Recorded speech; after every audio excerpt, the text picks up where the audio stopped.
For more details on Brazil's local election day, we go with our correspondent Brian Mier. Let's listen. Today is local election day in Brazil, and in all 5,569 municipalities, millions of people are coming out to the polls to choose their next mayors, vice mayors, and over 50,000 city councillors. So far today, voters have been trickling in and out of the voting center that I'm in Recife, in the Casa Forte neighborhood. There were big lines before the polls opened at 8 a.m. Since then, since the lunch hours hit, things are beginning to trickle down a little bit. This is a tendency that happens all over the world in elections. There have been isolated cases of corruption and political violence across the country.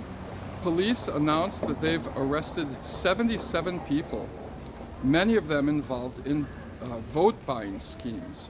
In Rio de Janeiro, a group of men were apprehended with 62,000 reais and firearms, trying to influence the elections in Nilópolis. In all, police say they've seized over 9 million reais today in money that was destined to purchase votes, mainly in smaller cities. It's an old tradition in Brazil.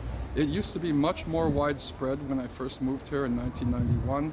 Things have been improving, but it's still a problem in many places. Now, across the country, some races are really heating up. In some cases, like in Rio de Janeiro, incumbent Eduardo Paes is expected to win in the first round. All cities over 200,000 go to a second round if no candidate gets over 50% of the vote.